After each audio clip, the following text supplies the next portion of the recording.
Otep, habari asubuhi, habari jioni. Je vous salue mes frères, je vous salue partout où vous êtes. C'est votre frère et je suis là pour mon message hebdomadaire. Je suis là pour la 4e partie de ce message. Le message que j'ai commencé il y a 3 semaines. Ce message est très important. Il est intitulé « Gros plan sur la face cachée du personnage triplement mythique de Moïse ». Voilà le titre, le titre emblématique que j'ai commencé il y a 3 semaines. Aujourd'hui est la dernière partie de ce message où nous allons attaquer le point 4 et le point 5 du message. Donc, j'ai toujours réservé pas mal de versets, comme nous avons l'habitude. J'ai toujours des versets bibliques qui me soutiennent, qui soutiennent plutôt le message. Donc aujourd'hui, on a pas mal de versets. J'ai des versets d'Exode, de Genèse, Actes aussi. Donc, le premier passage biblique est tiré de Exode 1, versets 1 à 4. Voici les noms des fils d'Israël venus en Égypte avec Jacob et la famille de chacun d'eux. Ruben, Siméon, Lévi, Juda, Issachar, Zabulon, Benjamin, Dan, Nephtali, Gad et Aser. Et nous n'oublions pas Joseph. Donc, le deuxième passage biblique est tiré de Genèse 47, verset 1, verset 3, verset 5 à 6 et verset 11. Joseph alla avertir Pharaon et lui dit, « Mes frères et mon père sont arrivés du pays de Canaan avec leurs brebis et leurs bœufs et tout ce qui leur appartient. Et les voici dans le pays de Goshen. » Pharaon leur demanda quelle est votre occupation. Il répondit à Pharaon, tes serviteurs sont des bergers. Pharaon dit à Joseph, ton père et tes frères sont venus vers toi. Le pays d'Égypte est devant toi. Établis ton père et tes frères dans la meilleure partie du pays, qu'ils habitent dans le pays de Goshen. Et si tu trouves parmi eux des hommes capables, mets-les à la tête de mes troupeaux. Le troisième passage biblique est tiré de Genèse 10, verset 6, verset 8 à 12. Les fils de Cam furent Cush, Misraïm, Canaan, Pout. Cush engendra aussi Nimrod, c'est lui qui commença à être puissant sur la terre. Il fut un vaillant chasseur devant l'Éternel, c'est pourquoi l'on dit vaillant chasseur devant l'Éternel. Il régna d'abord sur Babel, Érec, Akkad et Calné au pays de Shinéa. Ce pays-là sortit Assur. Il bâtit Ninive, Rehoboth, Ir, Kalash et Resen. Entre Ninive et Kalash, c'est la grande ville. Le 4e verset est tiré de Actes 7, verset 22. Moïse fut instruit dans toute la sagesse des Égyptiens et il était puissant en parole et en œuvre. On peut lire encore, Moshe fut instruit dans la science des Misraïm et il était puissant en parole et en œuvre. Voilà, et voilà le 4e verset biblique. Et le 5e passage est tiré de Genèse 47, verset 13 à 15. Il n'y avait plus de pain dans le pays car la famine était très grande dans le pays d'Égypte et le pays de Canaan languissait à cause de la famine. Joseph recueillit tout l'argent qui se trouvait dans le pays d'Égypte et dans le pays de Canaan contre le blé qu'on achetait et il fit entrer cet argent dans la maison de Pharaon. Quand l'argent du pays d'Égypte et du pays de Canaan fut épuisé, tous les Égyptiens vinrent à Joseph en disant, donne-nous du pain. Pourquoi mourrions-nous en ta présence, car l'argent manque. Le sixième passage biblique, je l'ai englobé en 3 versets bibliques. Donc, nous avons Exode 2, verset 19, nous avons Genèse 50, verset 11, et nous avons Actes 21, verset 38 j'ai englobé toutes ces choses-là, tous ces versets dans un paragraphe, c'est-à-dire, je dis sixième passage biblique. Donc, nous lisons Exode 2, verset 19. Elle répondit, un Égyptien nous a délivrés de la main des bergers. Donc, et je ne finis pas ça. Je lis Genèse 50, verset 11. Voici un grand deuil parmi les Égyptiens. C'est pourquoi l'on a donné à cette ère Abel Misraïm. Et Acte 21, verset 38. Tu n'es donc pas cet Égyptien qui s'est révolté dernièrement. Donc, je n'ai pas fini tout le verset, mais tout juste, j'ai englobé les 3 versets sous le paragraphe numéro 6. Donc, voilà les 6 versets bibliques que j'ai toujours l'habitude de revenir pour commenter ces versets que j'ai choisis pour le message. Donc, le premier passage biblique est tiré de Exode 1, verset 1 à 4. Et on nous présentait ici, voici les noms des fils d'Israël venus en Égypte avec Jacob et la famille de chacun d'eux. Donc nous voyons ici qu'il y a l'arrivée de la famille d'Égypte et de la famille d'Israël, appelée encore, qui a pour nom Jacob. Donc il est arrivé avec ses enfants. On vient de citer, énumérer les enfants qui sont arrivés en Égypte pour venir rester chez Joseph. Donc, le deuxième passage biblique est 47, Genèse 47, verset 1, verset 3, 5 à 6 et 11. Joseph alla avertir. Donc, quand les parents sont arrivés, Joseph alla avertir Pharaon pour leur dire que mes enfants, mes parents sont arrivés. Et voilà le verset 3. Pharaon leur demande quelle est votre occupation. Il répondit qu'ils sont des serviteurs des bergers. Alors que nous savons que déjà dans le verset 46, c'est-à-dire le chapitre 46, verset 33 à 34, et quand Pharaon vous appellera et dira quelle est votre occupation, vous répondrez, tes serviteurs ont élevé des troupeaux depuis notre jeunesse jusqu'à présent. Nous et nos parents, de cette manière, maintenant, point. De cette manière, vous habiterez dans le pays de Goshen, car tous les bergers sont en abomination aux Égyptiens. Donc, quand ils sont arrivés, et Joseph les a déjà avertis que quand Pharaon va vous appeler et vous demander quelle est votre occupation, il faut répondre que votre occupation, vous n'êtes pas des bergers, mais vous êtes des éleveurs de troupeaux.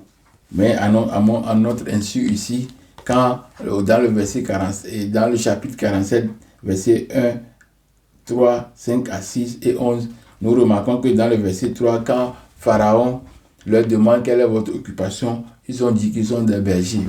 Alors que Joseph les a déjà dit que il faut dire que vous êtes des éleveurs de troupeaux. Et Pharaon leur dit encore, allez demander s'il y a des gens capables, mettez-les à la tête de mes troupeaux. Donc, il y a une contradiction déjà qui s'est apparue là-bas. Donc, c'est pas normal. Au lieu qu'on les a déjà avertis, Joseph les a avertis dans Genèse 46, verset 33 à 34. Il les a avertis déjà que quand on vous demande, on vous pose la question, Pharaon pose la question, dites-lui que vous êtes des éleveurs. Maintenant, voilà qu'ils sont devant le Pharaon et puis dit qu'ils sont des bergers. Alors, malgré ça, Pharaon leur dit qu'il faut les mettre à la tête de mes troupeaux. Un berger et les troupeaux, c'est différent. Donc, les bergers sont réellement en abomination aux Égyptiens. Donc, c'est une contradiction avérante qu'on vient de mettre ici. Le troisième verset biblique, et le troisième plutôt passage est tiré de Genèse 10, verset 6 et 8 à 12. Là, on nous présente fils de Cam, Couche, Misraïm, Canaan, Pout.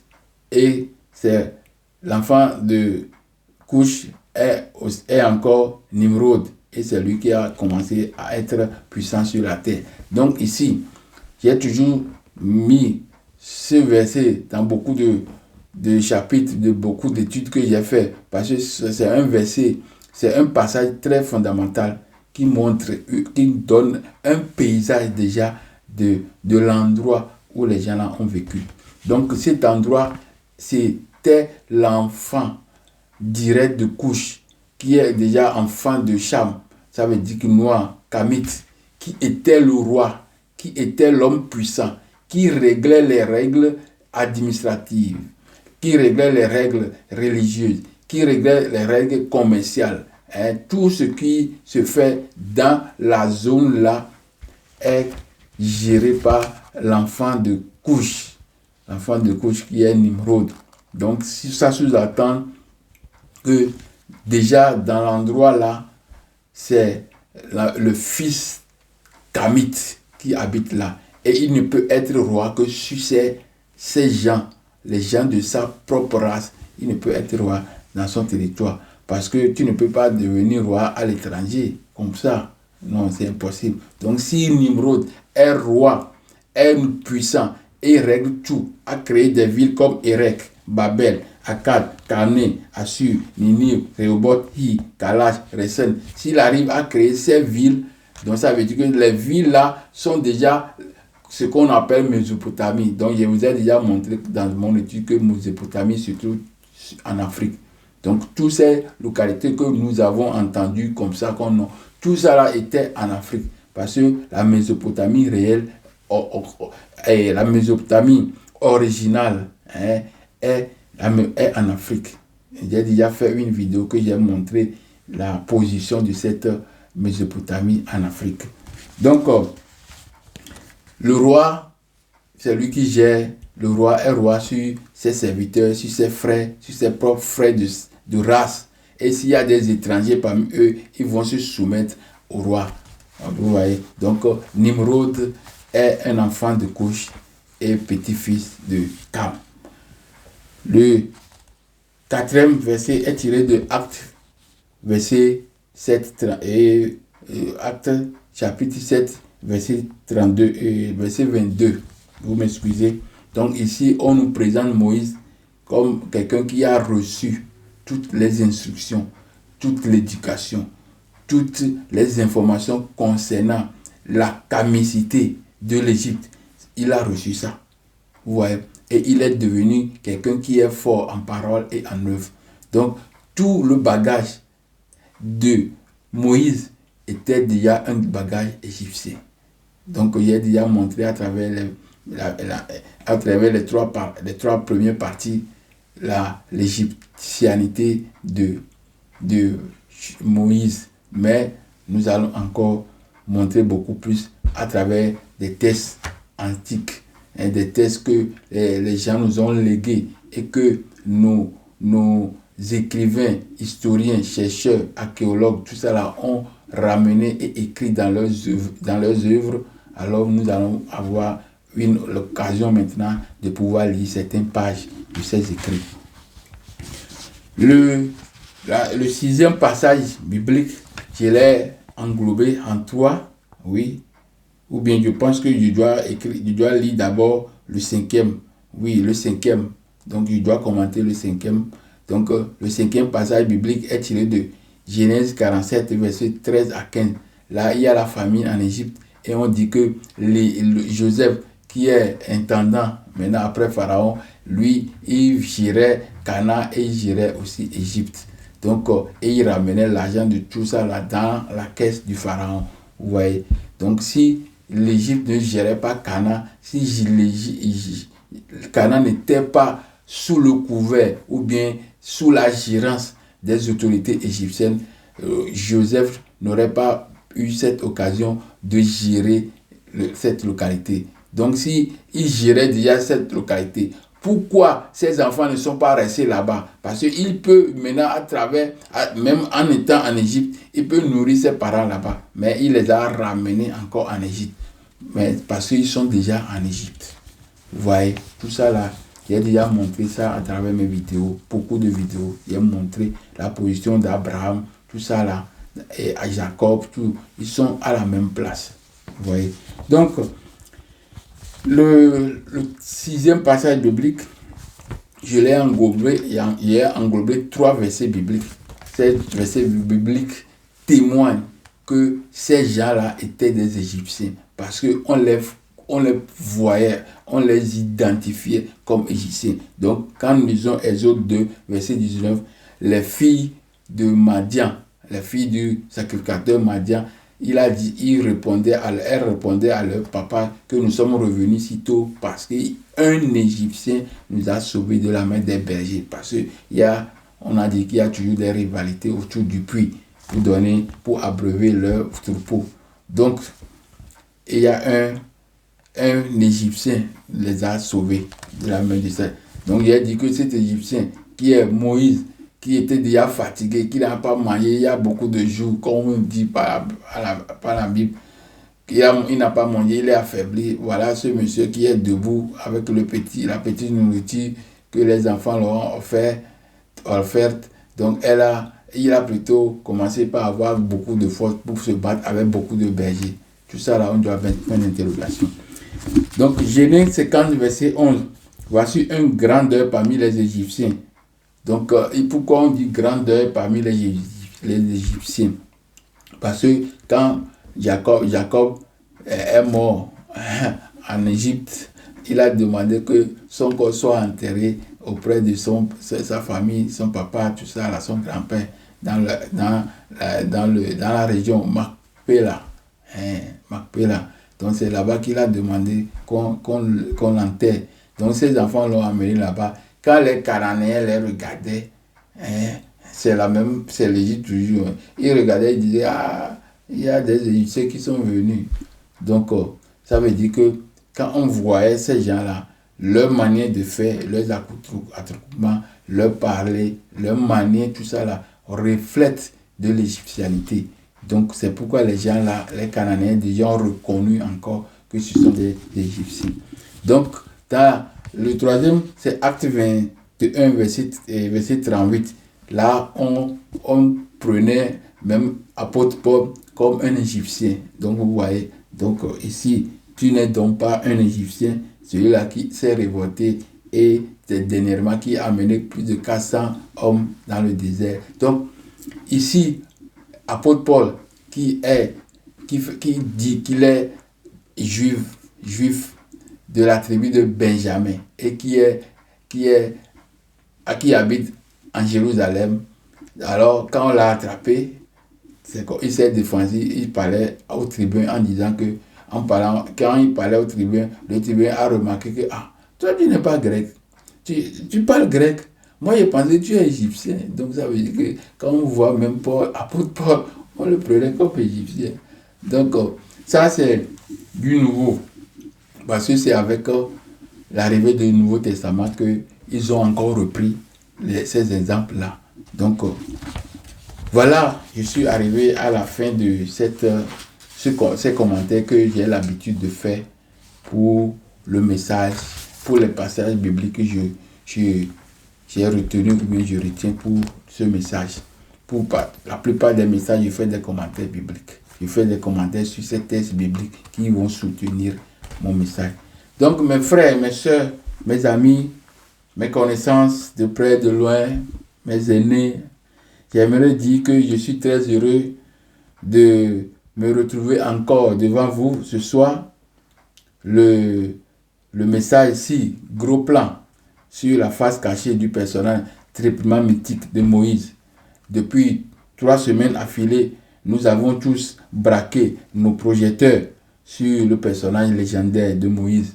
Aujourd'hui est un grand et un spécial jour pour entendre les récits racontés par les écrivains, les historiens, les écrivains, les égyptologues et les écrivains scientifiques, donc sur la personne de Moïse. Enfin, nous aurons aussi une conclusion sur la thématique mythe et réalité du légendaire Moïse. Depuis 3 semaines, je n'ai cessé de marteler l'africanité, plus précisément l'égyptianité de Moïse, le mythique, le mythologique. J'aimerais, avant d'entamer le 4e point du message, qui est: que disent les textes antiques ou bien ancien sur la personne de Moïse.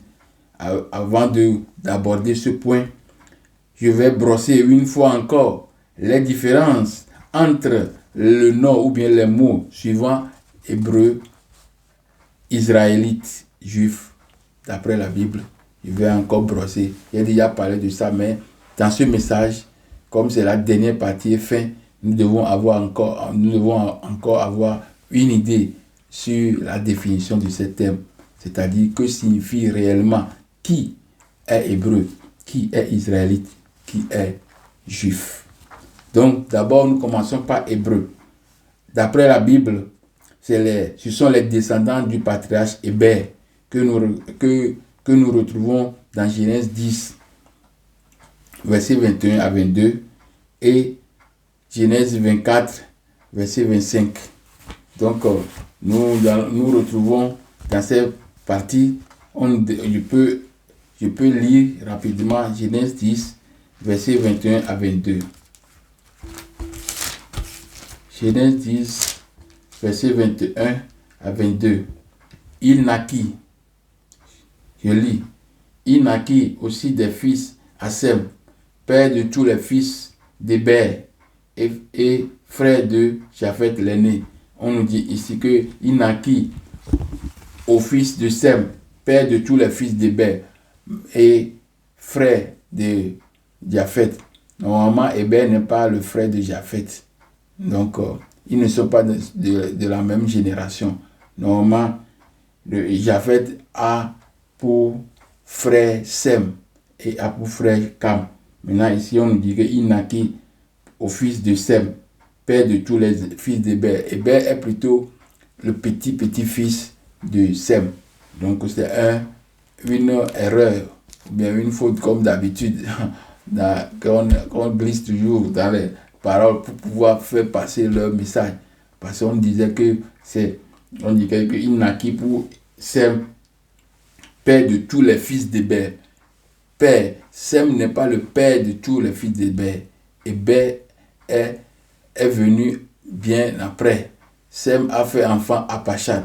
C'est Apachad qui a fait un enfant qui est appelé Shelah. Et Shelah qui a fait un enfant qui est appelé Pélège et Joktan. Et à partir de Pélège maintenant, nous avons, ou bien je vais pouvoir lire ça rapidement pour qu'on ne se perd pas. Apachad engendra Shelah. Et Shelah engendra Héber. Maintenant, c'est Héber qui engendra maintenant Pélège et Joktan. Pour pouvoir qu'on arrive dans les histoires d'Abraham et puis les histoires d'Arabes, tout ça là. Donc, je viens de lire ce verset. Donc, la définition du mot hébreu, il vient de la racine du verbe avar, qui signifie passer, traverser. Selon cette étymologie, les Hébreux seraient ceux qui passent, ceux qui traversent, ceux qui errent, et c'est-à-dire les errants, les nomades, les passeurs. Donc, ils sont des gens qui sont en mouvement. C'est selon le thème hébreu, la racine ici qu'on vient de définir. C'est pourquoi nous remarquons dans les récits bibliques, on a toujours fait mention d'errance du peuple hébreu.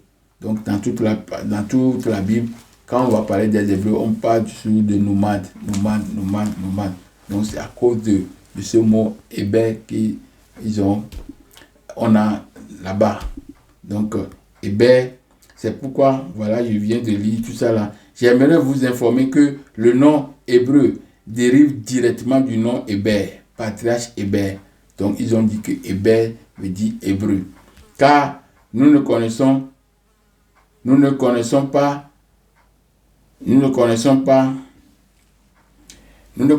l'origine réelle de ce nom et sa signification réelle quand on va tenir compte de l'explication phonétique d'un nom que nous avons généralement dans beaucoup de noms. Donc, je m'explique. Donc, ce nom est tiré, ce mot hébreu est tiré directement de Héber, alors qu'on n'a pas donné une telle signification.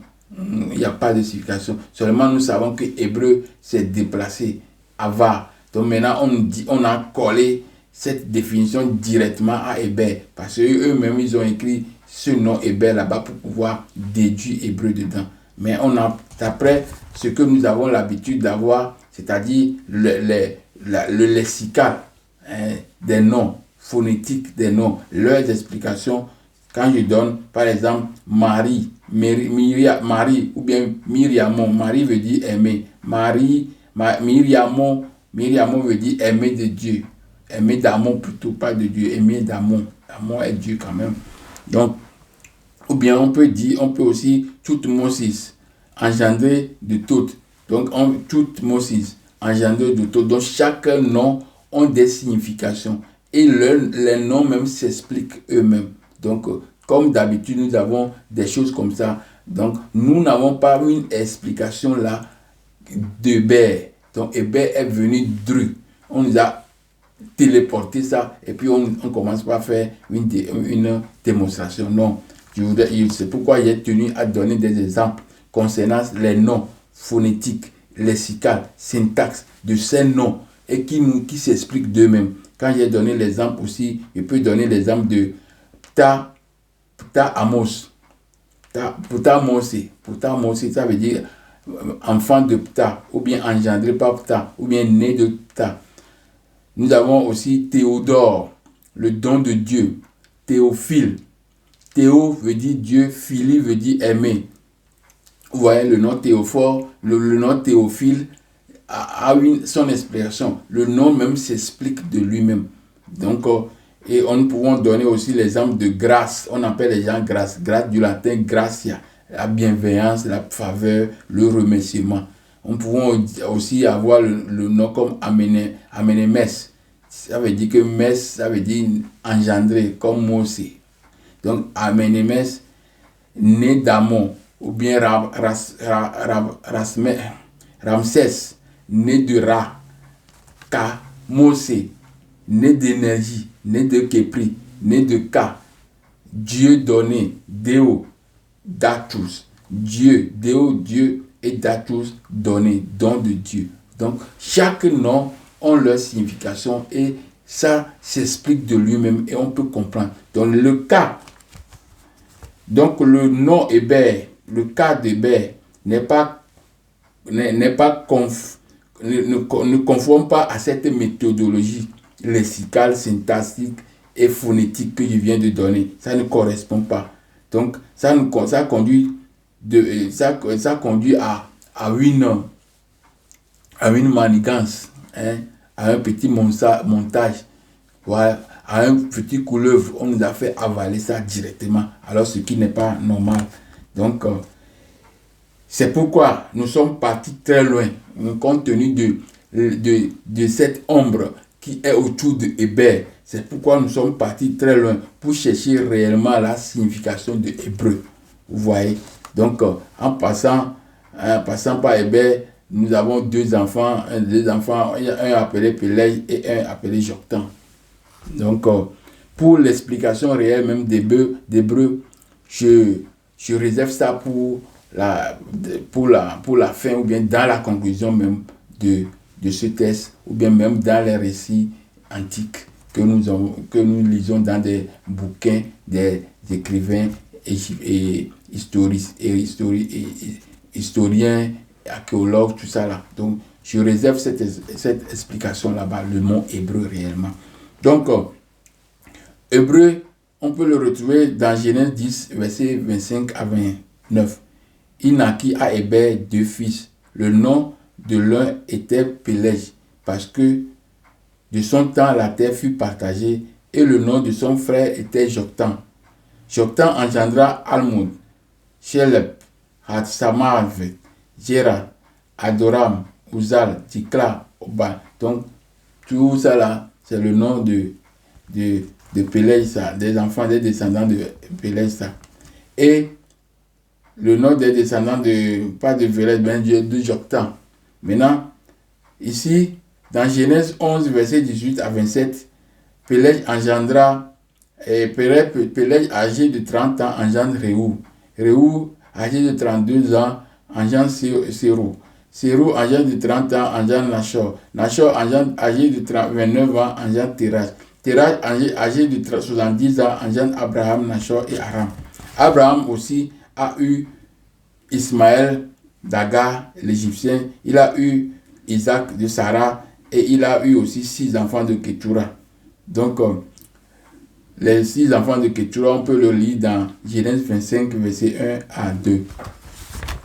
Donc, dans Genèse 14, verset 13, Abraham est aussi traité comme hébreu. On l'a pris Abraham directement comme hébreu. Quand on dit qu'un fuyard vient l'annoncer à Abraham, l'hébreu. Donc, comme Abraham est le descendant d'Héber, Abraham aussi est hébreu.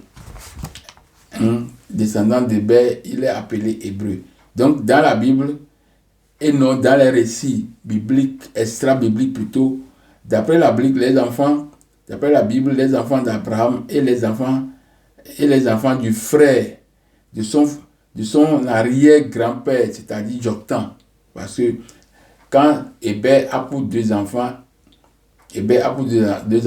Pélège et Joktan, si Héber est hébreu, donc ça veut dire que les deux enfants là sont directement des hébreux. C'est ça qu'il voulait dire. Les deux enfants sont directement hébreux. Mais à notre surprise, les descendants de Joktan, les descendants d'Ismaël et les descendants de Saül. Donc quand je dis tout ça là, je ne sais pas si vous comprenez. Les descendants de Joktan, je viens de les citer. Ils sont aussi dans l'Arabie Saoudite, tout autour de l'Arabie Saoudite là-bas. Les descendants de Esaü, c'est aussi dans la région de l'Arabie Saoudite en haut, dans le triangle, les deux triangles en ciseaux, les deux triangles, la forme en ciseaux du fleuve, de la mer Rouge. Tout ça là-bas, c'est aussi la partie qui est réservée à Édom, Esaü, qui est encore appelé Édom. Donc Ismaël, nous connaissons qu'Abraham aussi avait enfant à Ismaël. Et Ismaël est considéré comme les descendants l'ascendant ou bien le grand-père des Arabes, tout ça là. Donc, si nous prenons tous ces gens, eux aussi doivent être appelés hébreux, normalement, parce qu'ils viennent de la même descendance d'Héber, donc ils doivent être hébreux. Mais nous remarquons que tous ces trois, quand on parle des Édomites, les Édomites sont aujourd'hui les catholiques, les romains, tout ça là, on les appelle les Édomites. Donc, les Édomites, qui sont les blancs, les Européens, tous ces gens jusqu'en Amérique, les Ismaélites, les gens d'Ismaël, et puis qui encore, les enfants de Ketura, Madian, tout ça avec ses frères. Tous ces gens-là sont des Hébreux. Mais à notre surprise, ils refusent d'être appelés Hébreux. Ils préfèrent qu'on les appelle Sémites. J'ai expliqué ça dans la vidéo. C'est que pourquoi ils disent qu'ils refusent d'être Hébreux. Donc, ce côté, on doit l'expliquer. Parce que si vous êtes d'une lignée et vous refusez le nom de cette lignée, ça veut dire que la lignée a un problème. C'est pourquoi c'est ceux qui ont reconnu qu'il y a un problème, ils refusent qu'on les appelle Hébreux. Ils préfèrent qu'on les appelle Sémites. Donc c'est ça qu'on doit, le pourquoi on va expliquer ça. Je répondais à cette question dans la suite du message. Seulement les enfants de Jacob, enfants d'Israël, ont accepté d'être hébreux. Pourquoi? C'est eux seulement qui ont accepté d'être hébreux. Parce qu'il y a un problème. Il y a un problème. Pourquoi eux ils acceptent? Tous sont les enfants d'hébreux. Maintenant, il y a certains qui refusent qu'on ne les appelle pas hébreux. Il y a un autre qui dit, on est hébreu. Donc, il y a un point d'interrogation. Donc, on doit toujours expliquer ça. Parce que, à la suite, je vais vous donner des exemples. Parce qu'il y avait dit que hébreu n'est pas un peuple, c'est une langue. Donc, si l'hébreu est une langue, alors nous pouvons dire la raison pour laquelle ceux d'Ismaël, Esaü et de Ketura, tout ça là, qui ont refusé d'être appelés hébreux, alors ils ont la raison. Parce qu'ils savent que quand on dit hébreu, c'est plutôt une langue. Mais l'explication, je vais vous donner ça après, dans la suite, lorsque je serai dans le message proprement dit. Maintenant, nous allons parler d'Israélites. Israélites. Et Israélites, c'est le nom, le nouveau nom de Jacob, comme on le sait. Quand il a lutté avec Dieu, alors dans Genèse 32, versets 24 à 28, mais je vais lire seulement versets 27 à 28. Il lui dit, quel est ton nom? Et il répondit, Jacob. Il dit encore, ton nom ne sera plus Jacob, mais tu seras appelé Israël, car tu as lutté avec Dieu et avec des hommes, et tu as été vainqueur. Donc quelqu'un a lutté avec Dieu. Dieu est invisible. On a lutté avec lui, car lui, et il est même vainqueur. Donc, il faut comprendre ces choses-là. Il faut comprendre, c'est très important quand on va relire la Bible. C'est pourquoi j'ai pris sur moi ce temps de relire la Bible à travers ces intitulés. Parce que quand je mets les intitulés, vous pouvez comprendre. Donc, on est en train de relire la Bible. J'ai dit la fois dernière, la relecture macroscopique. Donc, on est en train de relire la Bible maintenant à travers ces sujets que je suis en train de vous donner. Ou bien je suis en train de partager avec vous. Donc les descendants d'Israël, d'après le récit, sont appelés Israélites. Donc, quand on dit Israélites, ce sont seulement les descendants directs de Jacob. Et Sao, les enfants de Sao ne sont pas appelés Israélites parce que Israël concerne uniquement que Jacob. J'ai déjà cité en haut les enfants de Jacob qui sont venus en Égypte. J'avais cité les enfants de Jacob qui sont venus en Égypte. Donc dans Exode 1, verset 1 à 4, j'ai cité. Donc Israélites ne sont que toutes les tribus là, les 12 tribus là qu'on nous a parlé. C'est eux qu'on appelle Israélites. Vous voyez? Et c'est eux seuls qui se disent qu'ils sont hébreux. Les autres qui sont aussi de la même lignée, eux, ils refusent d'être hébreux. Donc, on va parler aussi des Juifs. Les Juifs sont les habitants du royaume de Juda. C'est eux, les royaumes du Juda. Parce qu'on a dit que, après la mort de Salomon, le royaume d'Israël est partagé entre deux tribus. Il y a la tribu de Juda, composée de deux tribus de Benjamin et tribu de Juda. Et puis, il y a la tribu d'Éphraïm. C'est un enfant de Joseph qu'il a eu en Égypte et que son père a dit, cet enfant m'appartient, il fera partie de la tribu. Mais quand on cite les 12 tribus même, on ne cite pas Éphraïm dedans. Vous comprenez? C'est bizarre, hein? On ne cite pas Éphraïm dedans. On cite seulement tout ça là, on ne donne pas le nom même d'Éphraïm. Mais le papa Jacob a dit que ses enfants Éphraïm et Manassé font partie maintenant de la tribu. Mais on ne les cite pas. Non, on ne les cite pas. Maintenant, on cite maintenant la tribu d'Éphraïm et on met les 10 tribus en bas de ça, en bas d'Éphraïm. Vous voyez? Donc, c'est comme ça. Il y a un peu d'incompréhension dans tout ce qu'on dit. Et si tu ne lis pas profondément, si tu ne fais pas de recherche, tu ne peux pas comprendre qu'il y a des incompréhensions, des incongrues, des contradictions dans cette chose qu'on nous présente comme parole de Dieu directe, venant direct avec musée, ou avec fusée plutôt, qui est arrivé à parler, ça vient directement de Dieu. Tout ça là, on va reprendre, tout ça là, on va lire, on va comprendre que ce n'est pas affaire de fusée qui est tombée, non, tout était ici. C'est ici en bas qu'on a fabriqué tout ça là. Donc, et la tribu d'Éphraïm, un enfant de Joseph, et puis composé de 10 tribus qui ont formé le royaume du Nord, ou encore appelé le royaume d'Israël, Israël 2, si on peut le dire. Normalement, dans l'histoire même, le royaume du Nord était là, mais pas avec tous les tribus là. Il y a un petit royaume qui était là, et c'est ça qu'on appelle royaume d'Israël. Mais c'est tout ça là, ce sont des créations. Hein?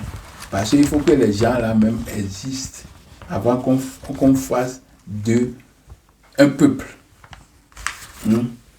Donc, pourquoi le royaume est divisé en deux?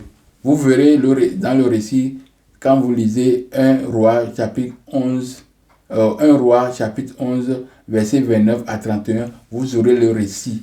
Pourquoi le peuple est divisé en deux. Il y a deux tribus qu'on appelle tribus de Juda, au royaume plutôt de Juda, et 10 tribus qu'on appelle royaume d'Israël, ou bien les Éphraïtes. Donc, ici maintenant, voilà en quelques lignes la différence qui existe entre les différents noms, à savoir hébreu, Israël et juif. Donc, je viens de faire un petit brossage pour pouvoir remettre à la place les trois thèmes importants, hein, hébreu, israélite et juif. Donc, je viens de finir. Donc, on va entamer maintenant le point 4. Le point 4. Le point 4 qui dit que les textes bibliques, hein, les écrits anciens sur la personne de Moïse, qu'est-ce que nous connaissons à partir de cette texte. Donc, pour traiter cette partie de l'étude, je dispose de 4 documents, hein, 4 documents écrits par des écrivains, hein, chercheurs, des psychanalystes. Hein. Donc, nous avons 4 documents que j'ai quelques passages que je vais vous lire à propos de Moïse et de la région monothéiste en général. Donc, pour les documents, nous avons Moïse et le monothéisme de Sigmund Freud. Moïse et de Sigmund Freud, voilà. Moïse de Sigmund Freud. Moïse et le monothéisme de Sigmund Freud. Nous avons les secrets de l'Exode. Ça, j'ai déjà montré ça plusieurs fois. Secrets de l'Exode. Et puis, secrets de l'Exode, origine égyptienne des Hébreux, de Massoud et Roger Sabat. Ce sont des Israélites. Hein, et ils s'appellent Juifs. Les deux sont des frères. Et puis, nous avons la nation nègre et culture de Cheikh Anta Diop. La nation nègre et culture. Voilà, la nation nègre et culture de Cheikh Anta Diop. Il y a un morceau que je vais lire dedans à propos, surtout pour montrer les langues. Hein, la langue. Et il y a le troisième livre de Romain, c'est l'invention de Dieu. Invention de Dieu. Ça, c'est invention de Dieu, de Romain. Thomas Romain. Voilà. Donc, je commence par le bouquin de Moïse et le monothéisme de Sigmund Freud. D'abord, vous connaissez Sigmund Freud, c'est un psychanalyste, un neurologue autrichien. Hein. Il a vécu il y a longtemps, dans les années 1800. Donc, il a quand même fait une étude très approfondie pour pouvoir décrire Moïse, qui est Moïse réellement. Donc, je vais rapidement lire la page 7 de ce bouquin et quelques mots de la page 7 et la page 10, hein, jusqu'à la page 10. Donc, mais quelques lignes seulement que je vais devoir vous lire parce que j'ai déjà lu ça une fois et on va lire encore pour la deuxième fois.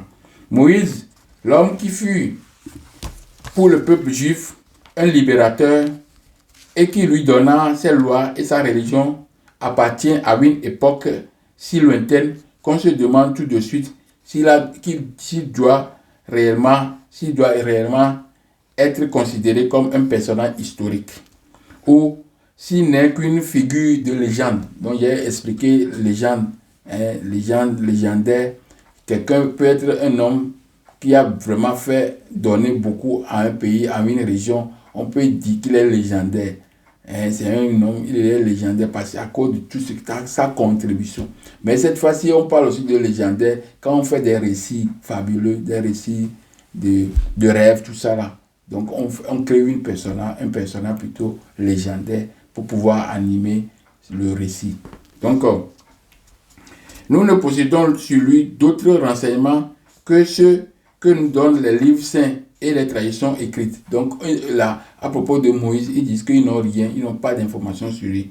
Si ce n'est que les livres saints, tout ça, la Bible, tout ça, ces acolytes qui sont là autour, c'est seulement ces choses-là qui procurent ou leur donnent des informations. Donc, c'est à cause, il dit ça, c'est ça, l'information qu'ils ont à propos de Moïse ne sont que bibliques et pas extra-bibliques. Ce qui, dans la personnalité de Moïse, attire beaucoup notre attention, c'est son nom. C'est un nom qui en hébreu se prononce Moshe. Quelles sont donc l'origine et la signification de son nom? Donc, il avait expliqué tout ça là. J'avais lu ce texte avant. Donc, je ramène encore pour pouvoir continuer à l'explication. Quelles sont donc l'origine et la signification de ce nom? On sait que le récit de l'Exode nous apporte déjà dans le chapitre 2, nous apporte une réponse. On y raconte qu'une princesse d'Égypte, après avoir sorti l'enfant du Nil, bon, normalement on n'a pas donné le nom du fleuve, hein, mais nous savons que le seul fleuve qui est là-bas, c'est le Nil, mais le Nil doit avoir encore des petits affluents qui ramènent l'eau. Hein. Donc, quelles sont donc l'origine et la signification de ce nom? On sait que le récit des eaux nous apporte une réponse déjà dans le chapitre 2. On y raconte qu'une princesse d'Égypte, après avoir sorti l'enfant du Nil, l'appela Moïse en motivant étymologiquement le choix de ce nom par le fait qu'il avait été sauvé des eaux. Toutefois, cette explication est manifestement erronée. Selon l'un des auteurs du lexique juif, l'interprétation biblique du nom, celui qui a été retiré des eaux, est une étymologie populaire déjà incompatible avec la forme hébraïque active. Moshe, qui peut tout au plus signifier le retiré. Cet argument s'appuie encore sur deux autres faits. Il est insensé d'attribuer à une princesse égyptienne quelques connaissances de l'étymologie hébraïque. Et il est presque incertain que les eaux d'où fut retiré l'enfant n'étaient pas celles du Nil. Donc on n'a pas donné une précision sur le fleuve. On a dit le fleuve. On sait que le pharaon Dieu dit à Moïse d'aller trouver Pharaon quand il va aller à côté de l'eau. Donc ça veut dire que Pharaon, chaque fois le matin, il doit faire une cérémonie devant le fleuve. Donc ça veut dire qu'il n'est pas loin du fleuve. Donc c'est là-bas que Moïse va le raconter toujours dans la Bible, d'après les récits bibliques. Donc je continue. En revanche, on a depuis longtemps et de divers côtés supposé que le nom de Moïse avait été emprunté au vocabulaire égyptien. Au lieu de citer tous les auteurs qui ont adopté ce point de vue, je reproduis ici un passage traduit du récent ouvrage de Jean-Henri Breasted, auteur d'une histoire de l'Égypte qui a fait autorité. Il est important de faire remarquer que son nom de Moïse était égyptien. Le mot égyptien Mosé signifie enfant, comme je viens de l'expliquer, enfant, Mosé, tout ça là. Donc, il y a déjà l'explication du mot Mosé. Donc, normalement, Mosé doit être accompagné du nom d'un Dieu, parce que tu dois être enfant d'une divinité. Pour qu'on ajoute Mosé, comme Ramsès, enfant de Ra, et Kamosé, enfant de Képri. Tout ça là, c'est comme ça se passe. Mais dans le cas de Moïse, il est seulement Mosé, enfant. Donc, enfant sans paternité, c'est-à-dire qui n'a pas de père divin. Comment expliquer que parmi les nombreux savants qui ont reconnu l'origine égyptienne du nom Moïse, aucun n'est conclu ou tout au moins supposer que le porteur de ce nom ait pu être, je reprends, comment expliquer que parmi les nombreux savants qui ont reconnu l'origine égyptienne du nom de Moïse, aucun n'est conclu ou tout de moins supposer que le porteur de ce nom peut être lui-même égyptien. Donc ils n'ont pas conclu. Malgré qu'ils connaissaient le nom, l'étymologie de nom, l'origine du nom, ils n'ont pas conclu que celui-là est égyptien. Mais c'est normal, comme c'est la Bible, c'est ce qu'on dit qu'on doit faire. Tout ça là est la parole de Dieu. Donc nous allons lire la page 36. Je lis la page 36. Quelles sont les informations que nous avons là-bas? Page 36. Il n'en reste pas moins vrai que si nous nous demandons d'où est venue aux Juifs la pratique de la circoncision, nous ne pouvons répondre qu'en disant d'Égypte. Hérodote, le père de l'histoire, nous apprend que la circoncision était depuis longtemps pratiquée en Égypte et ces affirmations ont été confirmées par la découverte des momies et même par certains dessins sur les parois des tombeaux.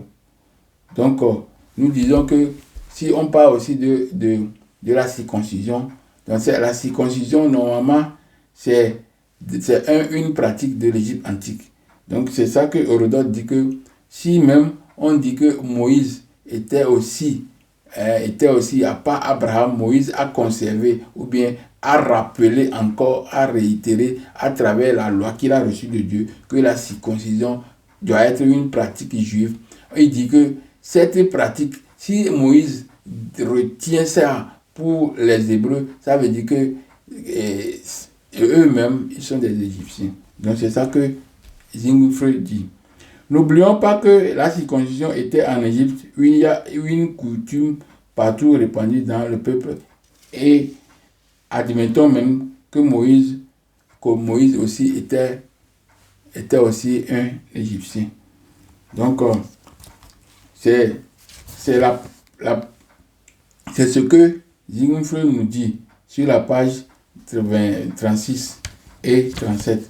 Nous allons regarder aussi la page 38. Qu'est-ce qu'on nous dit? Si Moïse a donné aux Juifs non seulement une nouvelle religion, mais encore la loi de la circoncision, c'est qu'il n'était pas juif, mais égyptien, comme je viens de le dire.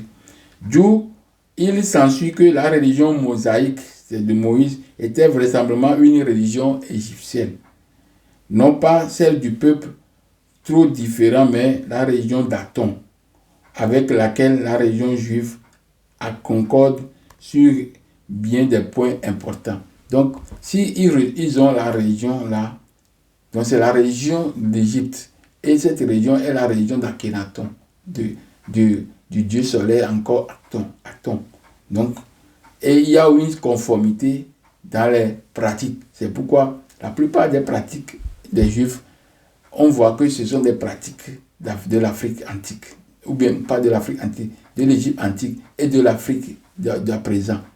Donc, ce que nous on fait, c'est ça qui se retrouve directement dans la Bible. Donc, si nos pratiques, les us et coutumes sont dans la Bible, ça veut dire que la Bible là les acteurs dans la Bible sont des Égyptiens, voire des Africains. Voilà ce que Sigmund Freud dit à propos de Moïse. Toutefois, si nous situons Moïse à l'époque d'Akhenaton, si nous le mettons en rapport avec ce pharaon, alors l'énigme est claire et la question qui se pose semble résolue. Donc si on met Moïse en relation avec Akhenaton, alors nous pouvons dire que la solution là, le problème là est résolu. Parce qu'on va voir que Akhenaton c'est Aton et puis Akhenaton c'est Moïse. Parce que Akhenaton était le détenteur de monothéisme et Moïse, comme il était aussi détenteur de monothéisme, donc il peut se passer comme Akhenaton. C'est ça que Moïse dit. Supposons que Moïse ait appartenu à une noble famille, qu'il ait occupé une haute situation. Peut-être il a été membre de la famille royale, comme le dit la légende. Donc, on peut dire qu'il est de la famille royale. Vous voyez. Donc, maintenant, je vais faire un petit arrêt pour l'instant et je reprends dans quelques instants la suite de ce message. Parce que nous allons lire les écrits que nos ancêtres nous ont légués. Les ancêtres égyptiens nous ont légués à travers des preuves archéologiques que les gens ont repris dans leurs bouquins pour pouvoir informer l'humanité. Donc je reviens un instant pour la suite.